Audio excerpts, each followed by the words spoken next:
এখন স্ক্রিনে যে কেকটা দেখতে পাচ্ছেন এটা রেফারেন্স পিক ছিল এবং এই কেকের বেজের কালারটা নিয়ে আসা আমার জন্য একটু চ্যালেঞ্জিং ছিল।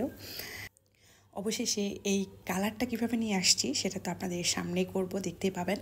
তো প্রথমে ক্রিম নিয়ে নিয়েছি, ক্রিমের মধ্যে পার্পল কালার দিয়েছি, তারপরে ব্ল্যাক কালার দিয়েছি, তারপর একটু ব্লু কালার দিয়েছি, তারপর আবার একটু পিঙ্ক কালার দিয়েছি। এই কয়েকটা কালার মেশানোর পরে আমার এক্স্যাক্ট ওই কালারটা আসছে। তো এই তো এই কালারের রহস্য এটাই, আমার কাছে অনেকেই জানতে চেয়েছিলেন। আর আজকে আরও একটা অকারেন্স হয়ে গেছে, সেটা হচ্ছে যে অর্ডার ছিল কিন্তু 1/2 পাউন্ডের। আমার একদম টোটালি মানে মাথা থেকে আউট হয়ে গেছে, আমি 1 পাউন্ড কেক বেক করে ফেলছি।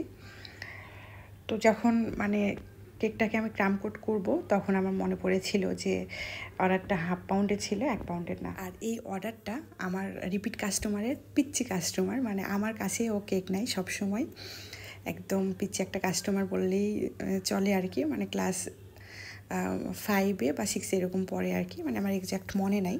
তো ভাবলাম যেহেতু আমার রেগুলার কাস্টমার আর হচ্ছে পিচ্ছি কাস্টমার, তো ওকে 1 পাউন্ড কেক দেওয়া যেতেই পারে 1/2 পাউন্ড গিফট হিসেবে। তো অ্যাজ ইউজুয়াল ওকে কেকটা দিয়ে আসার পরে আমি জানাইছি যে কেকটা 1 পাউন্ড ছিল, 1/2 পাউন্ড না। কারণ ও হচ্ছে জানার পরে হয়তো বা 1 পাউন্ডের পেমেন্ট করতে চাবে, কিন্তু আমি এই জন্যই মানে পরে ওকে জানাইছি ব্যাপারটা।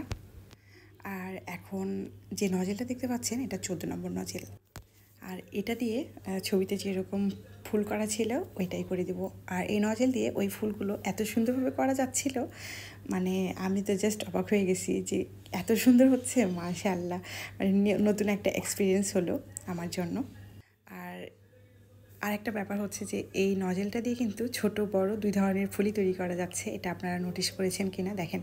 জাস্ট একটা নজেল আর মানে ফুলের সাইজ মানে বিভিন্ন রকমের, ছোট বড় মাঝারি সব রকমের সাইজই করা যাচ্ছিল।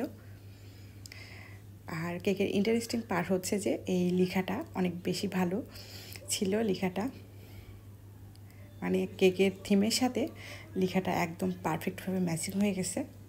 তো এইবার কেকের বর্ডারেও এরকম করে ফুল করে দিচ্ছিলাম, আর এবার অরেঞ্জ কালার দিয়ে এরকম করে ফুলের মাঝখানে ডট ডট করে দিচ্ছিলাম ছবির মতো করে। তো এই তো এটাই ছিল সব থেকে সহজ একটা ডেকোরেশন। এটার মধ্যে মাঝখানে এরকম ছোট ছোট্ট সাইজের পাল দিয়ে দিচ্ছিলাম।